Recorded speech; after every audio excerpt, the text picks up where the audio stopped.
Good morning, everyone. It's time to make some breakfast, and today I'm going to be making some bacon and egg breakfast cups. Just changing up a little bit. Instead of using bread, I'll be using kale. And really with this recipe, I mean, these ingredients, they're things I use in my breakfast, all the time anyway. I'm just doing it a little bit differently today. I wanted to try something a little bit new out. So here I have laid out 6 slices of bacon. We'll actually be cooking at 12 because I'm going to be using a muffin tin that holds 12. And but of course, as you can see, my pan here is not quite big enough for 12 at one time. So doing 6 slices, 6 full slices.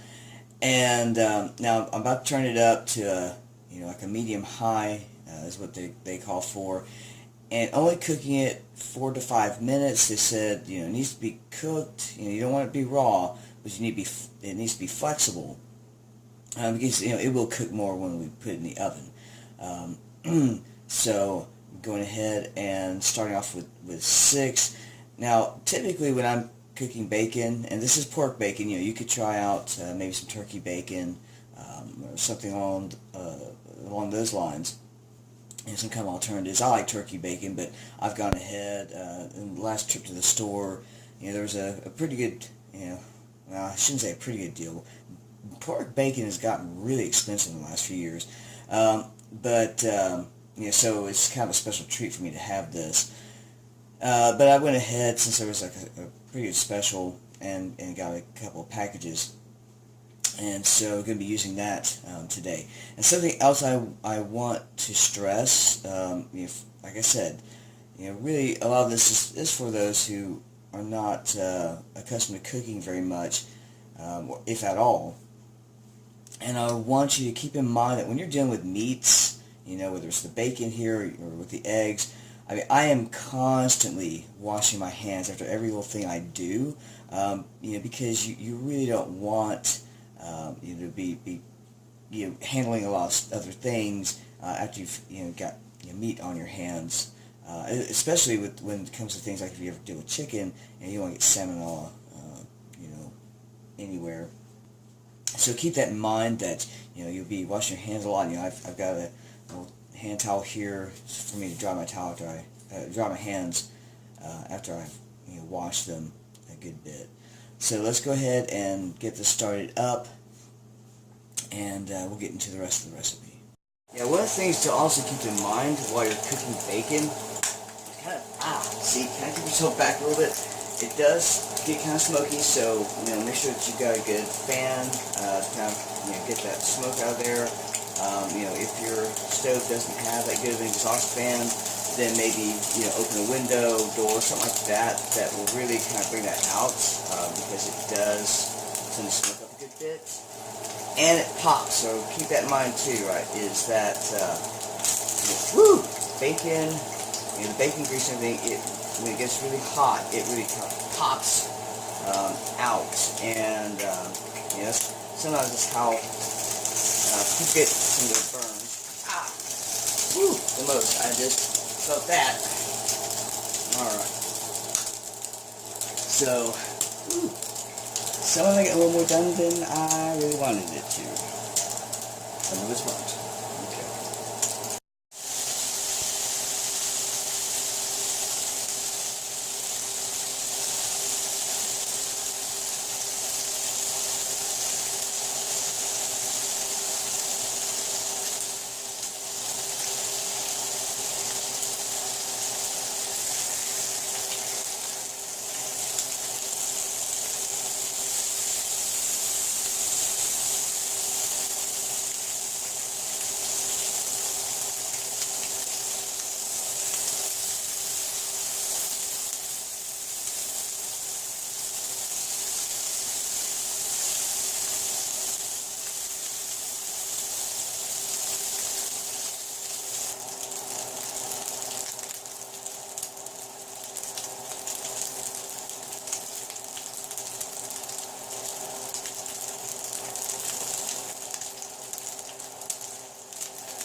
we're going to drain off the excess grease by, I've got, you know, a nice glass container here. You want either glass or ceramic, something like that. Don't try pouring grease off into something like a plastic container, because then you're just asking for trouble, because it's just going to melt right through it. So make sure you've got something that's going to be able to handle that kind of heat. Get a little bit of grease off the edge of that. And then we'll do our second batch. The oven is preheating to 400 degrees, and I've got my muffin tin here that does take 12, and going to lightly spray it with a canola oil cooking spray. I'm now going to take this kale that I cooked up one day, and I'm going to put it in the bottom of each of the cups as opposed to the bread that they talk about using in the original recipe.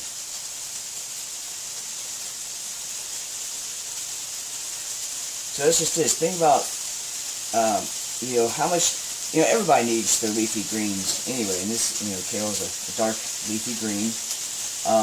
But I'll tell you this, guys, if you're wanting to, you know, build up your muscle, you know, if you're wanting to get into things like, you know, working out and all this, you really got to start putting some of these sorts of things into your diet, right? So the dark leafy greens, you know, plenty of protein. So that's one of the things about with the eggs, the bacon.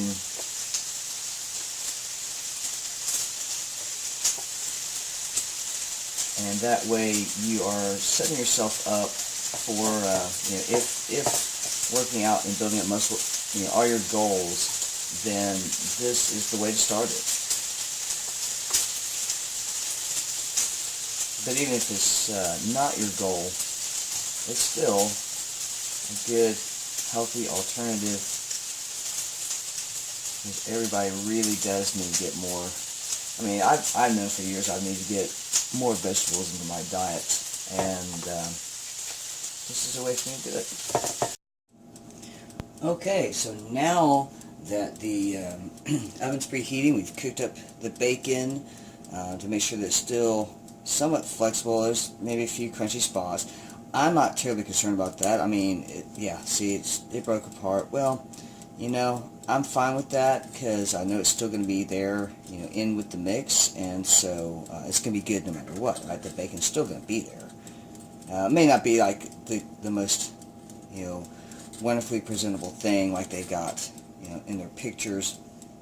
You know, so maybe, you know, get more practiced at it, and it could have some kind of you know, get together or something with friends, and then, you know, in time you kind of get a feel for how it should be, you know, just the right you know, flexibility to make it, you know, that sort of picture perfect you know, presentation. I'm looking to eat breakfast. So going ahead and sort of lining the edge of each tin with a slice of bacon. You know, something I will say when it comes to, you know, this with the bacon here is that, you know, the first two batches that I made, the first one got screwed up. It got, you know, had burnt areas, things like this, on all but maybe one slice. And so, and even the second one, it's probably crispier than even this third one turned out. And one of the issues of that, you know, that I had was I followed their directions kind of to the T. You know, for the first batch, especially, I kind of, you know, had to reduce the heat a little bit and the time on the second one. So you really have to just have an eye for it for when you know, it's going to be ready, as opposed to simply following their directions as far as the time and temperature. You know, something to keep in mind is that, you know, if you are looking for things to always be perfect, right, that you know, I could have gone through, you know, all kinds of packages of bacon just to make sure that it came out perfectly, right, and it, you know, it didn't. You have to be willing to experiment and to make what might be considered mistakes, right? In order to learn. If you always trying to do things perfectly, you'll never get anything done.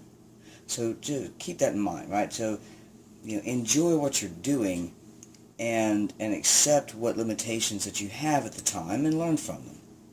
I took a just a regular butter knife, and with it I've sort of shaved off some cheese. So it's almost like it's grated, right? I don't need to pull out the food processor for what little cheese I'm going to use for this recipe, and then just going to put a little bit of it in the bottom of each cup. And it is now time for the eggs, and in these recipes, typically, the egg is just dropped in, almost like poaching it.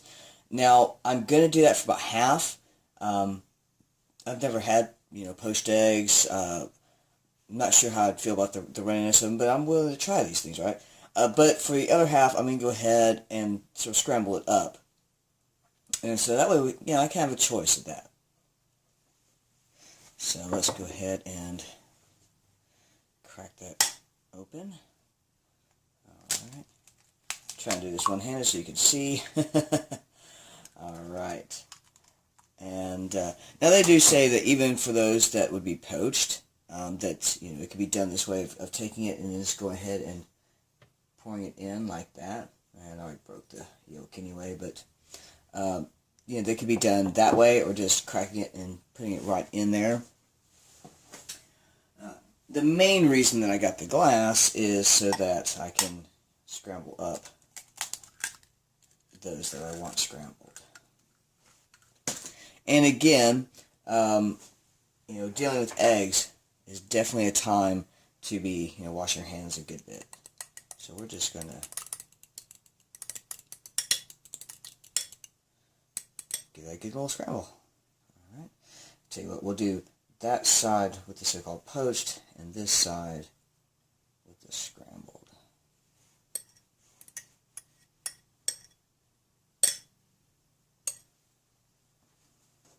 The other thing I kind of want to note about eggs is that I do tend to buy them quite a few at one time, whether a container of 30 or 60, and of course everybody knows to kind of check to make sure that you don't have broken eggs.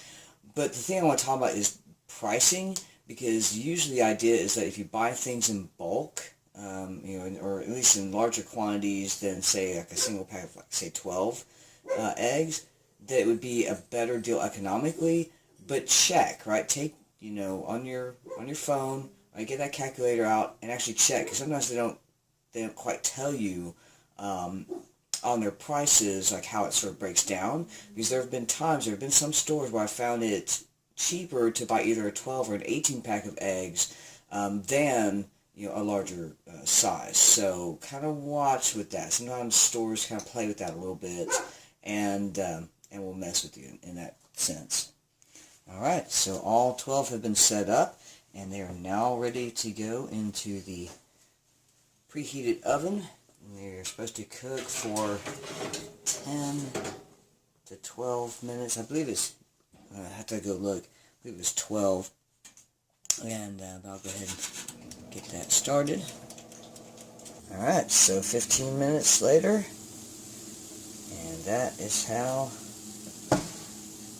they are looking coming out of the oven. So let's pull them out and see how they've turned out.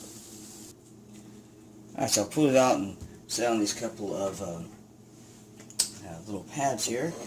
And this hopefully is heat resistant. It doesn't say. I've got a couple other little spatulas to try to get these out that say they are not heat resistant, so I need to make sure that I had some that were.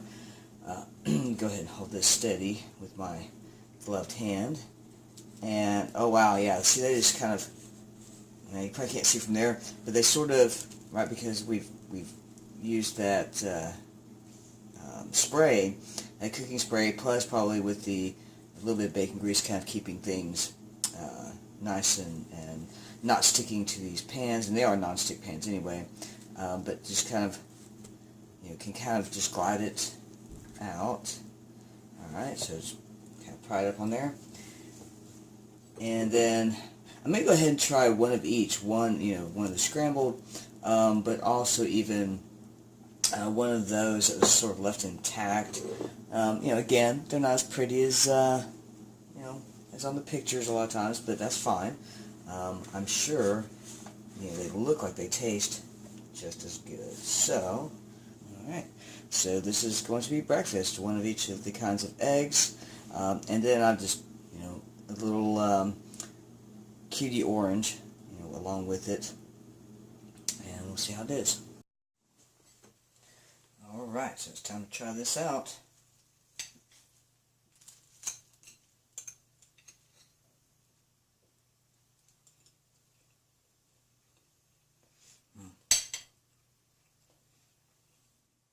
Yeah, just as I suspected, it's pretty good. You could, excuse me, you could throw maybe little spices on there if you wanted. Just to kind of try some things out to your taste. And like I said, the great thing is, probably a couple of these for whether it's breakfast or brunch or lunch. And by making a dozen of these in the pan, I've got 6 days worth of meals. So that's that's a great way to go about it, I think. All right, so try it out and let me know what you think. Okay.